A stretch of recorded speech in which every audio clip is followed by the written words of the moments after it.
അസ്സലാമു അലൈക്കും വറഹ്മത്തുള്ളാഹി വബറകാതുഹു. സ്നേഹാദരണീയരാവുന്ന പ്രിയ ശ്രോതാക്കളെ, മനുഷ്യൻ്റെ ആജന്മ ശത്രുവാണ് പിശാച് എന്ന് പറയുന്ന വർഗം.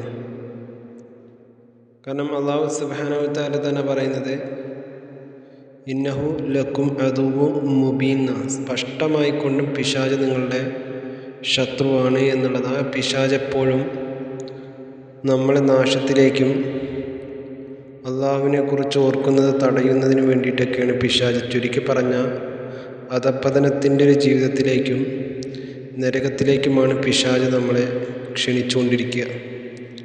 ആ പിശാചിൽ നിന്ന് രക്ഷ കിട്ടുന്ന ഒരു കാര്യത്തെക്കുറിച്ച് അള്ളാഹുവിൻ്റെ റസൂൽ പഠിപ്പിക്കുന്നുണ്ട്. നമുക്കറിയാലോ, നമ്മളെല്ലാവരും രാത്രി കിടക്കാൻ നേരത്ത് ധാരാളം ദിക്റും സലാത്തൊക്കെ ചൊല്ലും.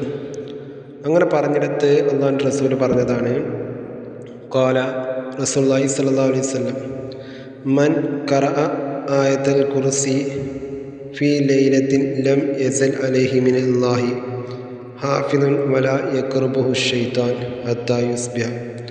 റവാഹു ബുഖാരി. നബി സല്ലല്ലാഹു അലൈഹി വസല്ലം പറയുകയാണ്, രാത്രിയിൽ ആയത്തുൽ കുർസിയെ ഓതുന്നവൻ അള്ളാഹുവിൻ്റെ സംരക്ഷണത്തിലായിരിക്കും എന്നുള്ളതാണ്. ഏതുവരെ? പ്രഭാതം വരെ പിശാച് അവൻ്റെ അടുത്തേക്ക് തന്നെ വരികയില്ല എന്നുള്ളതാണ്.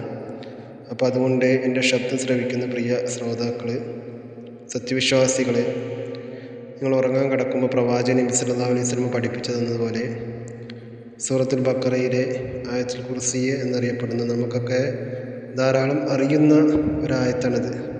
അപ്പോൾ ആ ആയത്ത് ഓതിയിട്ട് വേണം നമ്മൾ കിടക്കാൻ. കാരണം പിശാചിൻ്റെ ഷർറിൽ നിന്ന് അല്ലാഹു സുബ്ഹാനഹു വ തആല നമ്മളെ കാക്കാൻ അതൊരു കാരണമാണ്. അപ്പം അതുകൊണ്ട് അല്ലാഹുവും റസൂലും എന്താണോ നമ്മളോട് പറയുന്നത് അത് ജീവിതത്തിൽ മനസ്സാ വാചാ കർമ്മണ നമ്മൾ അനുസരിച്ച് ജീവിക്കുക. അല്ലാഹു സുബ്ഹാനഹു വ തആല സൽബുദ്ധി തന്ന് നമ്മെ അനുഗ്രഹിക്കുമാറാകട്ടെ. അസ്സലാമു അലൈക്കും വറഹ്മത്തുള്ളാഹി വബറകാതുഹു.